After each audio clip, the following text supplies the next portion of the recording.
नमस्कार दर्शक बंधु मु चुमकी मोर यूट्यूब चैनल चुमकी रोषेई को आपण मानकु स्वागत करुछि।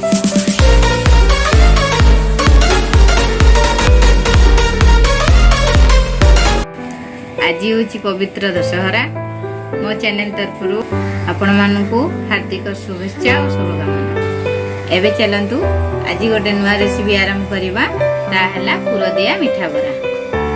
जदि मो चैनल ले नुआ अछंती तेबे मो चैनल चुमकी रोषेई को सब्सक्राइब करिवे एवं पाखरे थिबा बेल आइकन टी को ऑल सेट करिवे। आपण मानकु मोर अनुरोध वीडियो टी को स्किप करि देखिबेनी, पूरा देखिबे, कारण वीडियो शेष रे आपण मानन पई गोटे भलो प्रश्नटी अछि जहा कि ओडिया संस्कृति उपरे आधारित। गत थरर प्रश्न, यदि शुक्ल पक्ष दशमी गुरुवार रे पड़े तेबे केउ व्रत पालन करा जाय? एहार उत्तर सुदर्शा व्रत पालन करा। उत्तरदाता नाम हेउछि। एबे चलंतु पुरदिया मिठा बरा प्रस्तुत करिबा। ताहा पई कोन सामग्री चलंतु देखिबा। चोपा छडा बिरी 250 ग्राम, सुजी 150 ग्राम, नडिया कोरा गोटे कप, काजू किशमिश अल्प, गुड़ 100 ग्राम, खाइबा सोडा हाफ टी स्पून, गोटा जीरा, भल क्वालिटीर शुक्ला लंका 20 रु 25 टा, स्वाद अनुसार लुण, गुजराती गुंड अल्प, छाणबा पाई रिफाइन तेल। प्रथमे चलंतु बिरी को आमे 3 रु 4 घंटा पानी रे भिजै देबा। देखंतु 4 घंटा हमर हे गलानी, बिरीटा भलो भाबरे भिजि जाईची। एबे चलंतु भलो भाबरे धोई किरी ताकू ग्राइंडिंग कर देबा। देखंतु बैटरटा केते सुंदर हिची, प्लेन भी हेची। मन रखिथिबे बाटला बेले केबे भी पानी देबेनी, एभली भाबरे मोटा करी बाटिबे। एबे चलंतु स्वाद अनुसार लूण, खाइबा सोडा देई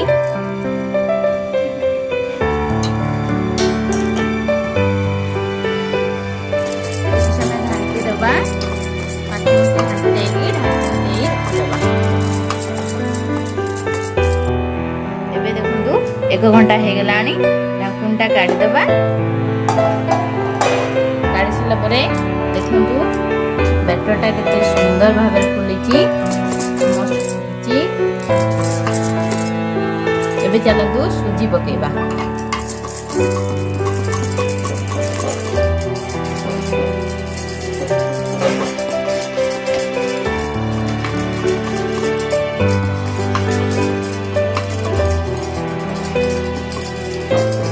सुजी एभली पाखे धीरे धीरे पकाउथिबे आउ घांटुथिबे।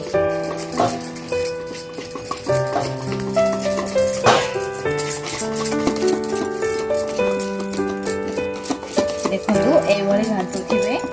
घांटला पर देखंतु सुजीटा हमरो पकाइ सला परे केते मोटा आसलानी। सुजीटा जेतिकी पानी थिबो बिरी रे सुजी पकाइ सला परे हमरो मोटा आसीबो। एभली घांटिबा द्वारा बराटी हमरो भलो भाबरे फुलिबो। एभली 10 मिनिट घांटिबे। घांटी सला परे 10 मिनिट पई घोळे देबे। देखंतु केते सुंदर भाबरे हमरो बटाटा फुली जाइछि। एबे चलंतु जीरा पके घोळे देबा।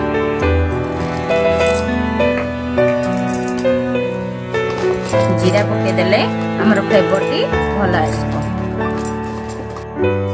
एबे चलंतु पूरा प्रस्तुत करबा। पूरा प्रस्तुत करबा पूर्व गैस के ऑन करबा। पैन बसेबा,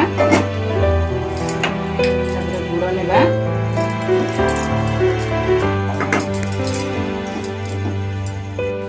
देखंतु गुड़टा एबे नरमी आसलानी। एबे चलंतु नडियाटा पके दबा।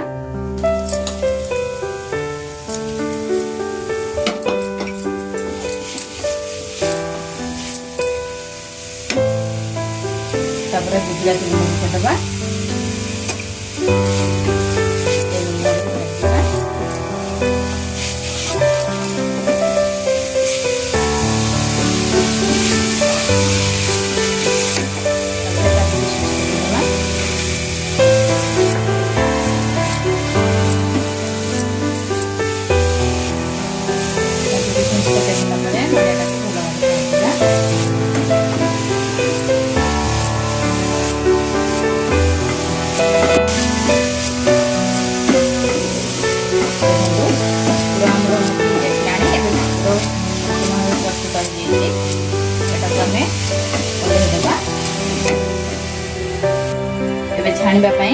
କଡ଼େଇ ବସାଇଦେବା। ଏବେ କଡ଼େଇଟି ଗରମ ହେଲାଣି। ଏବେ ଚାଲନ୍ତୁ ତେଲ ଢାଳିବା। ଏବେ ଚାଲନ୍ତୁ ତେଲଟା ଗରମ ହେଲା ନା ନାହିଁ ଚେକ୍ କରିବା। ଛୋଟ ଗୁଳାଟେ ପକେଇକି ଚେକ୍ କରିବା। ଏବେ ତେଲ ଗରମ ହେଇଗଲାଣି। ଏବେ ଟିକେ ପାଣି ହାତ ହେଇଯିବା। ପାଣି ହାତ ଆସିଲା ପରେ ଏଭଳି ଭାବରେ ବିରି ନେବା। ବିରି ନେଇକି ନଡ଼ିଆଟାକୁ ଏଭଳି ମଝିରେ ଦେବା। ମଝିରେ ଦେଇସାରିଲା ପରେ ଆଉ ଟିକେ ଆଣ ଆମେ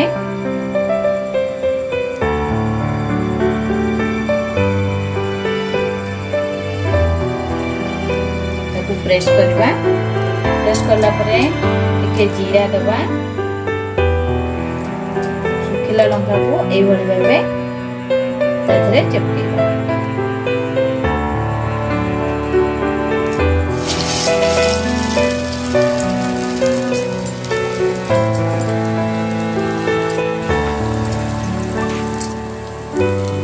ଦେଖନ୍ତୁ এইଭଳି ଭାବେ ଆମେ ସବୁତିକ ବରାକୁ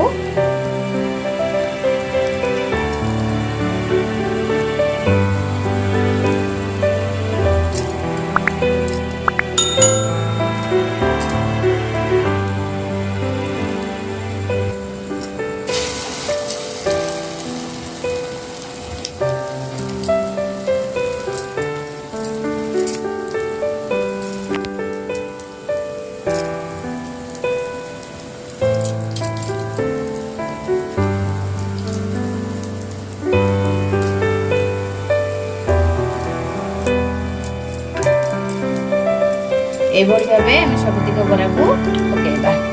ମନେ ରଖିଥିବେ 3-4ଟି ଲାଖ ପକେଇବେ, ବେଶୀ ପକେଇବେନି କାରଣ ତେଲଟା ହେଲାଣି। ଏବେ ଦେଖନ୍ତୁ ଗୋଲ୍ଡେନ ବ୍ରାଉନ୍ ଗୋଟେ ପଟ ହେଇଗଲାଣି। ଆର ପଟକୁ ଓଲଟେଇଦେବା।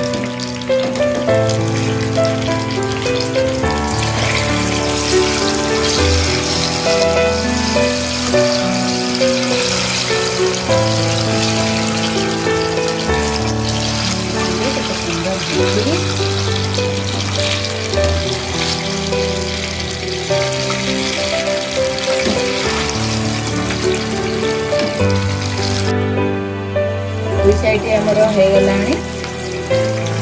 ଏବେ ଚାଲନ୍ତୁ ଷ୍ଟିମ୍ କରିଦେବା।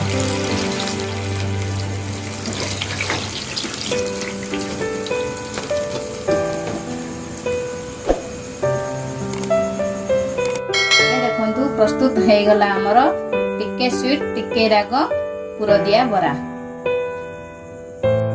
ଦେଖନ୍ତୁ କେତେ ସଫ୍ଟ ହେଇଛି। ପୁରଟି ମଧ୍ୟ ବଢିଆ ଭାବରେ ଅଛି। ପୁରା କାକେରା ପରି ଦେଖାଯାଉଛି। ଏଇଟା ବହୁତ ଟେଷ୍ଟି ଏବଂ ହାଇଜିନିକ ମଧ୍ୟ। ଆଶା କରୁଛି ଟ୍ରାଏ କରିବେ। ଟ୍ରାଏ କରନ୍ତୁ, ନିଜେ ଖାଆନ୍ତୁ, ଅନ୍ୟମାନଙ୍କୁ ଖୁଆନ୍ତୁ। ଯଦି ଏ ରେସିପିଟି ଆପଣଙ୍କୁ ଭଲ ଲାଗିଲା ତେବେ ଲାଇକ୍, ସେୟାର, କମେଣ୍ଟ କରିବେ। ଆପଣଙ୍କ କମେଣ୍ଟ ମୋତେ ଉତ୍ସାହିତ କରିବ ନୂଆ ନୂଆ ରେସିପି ବନାଇବା ପାଇଁ। ଆପଣଙ୍କର ହ୍ୱାଟ୍ସଆପ୍ ଗ୍ରୁପ୍ ଓ ଫେସବୁକ୍ରେ ଅଧିକ ମାତ୍ରାରେ ସେୟାର କରିବେ, ଯାହାଦ୍ୱାରା କି ଆପଣଙ୍କ ନିୟର ଆଣ୍ଡ ଡିୟରଙ୍କ ପାଖରେ ସହଜରେ ରେସିପିଟି ପହଞ୍ଚିପାରିବ। ଆଜିର ପ୍ରଶ୍ନ ହେଉଛି ଶିବଙ୍କ ନାତୁଣୀ ବା ଗଣେଶଙ୍କ ଝିଅଙ୍କ ନାମ କ'ଣ? ଏହାର ଉତ୍ତର ମୋତେ କମେଣ୍ଟ କରି ଜଣାଇବେ। ଉତ୍ତରଦାତାଙ୍କ ନାମ ପରବର୍ତ୍ତୀ ଭିଡ଼ିଓରେ ପ୍ରକାଶ ପାଇବ। ଆଜି ପାଇଁ ଏତିକି। ପୁଣି ଦେଖା ହେବା ଗୋଟେ ନୂଆ ରେସିପି ସହିତ। ରହୁଛି। ନମସ୍କାର। ଜୟ ମା।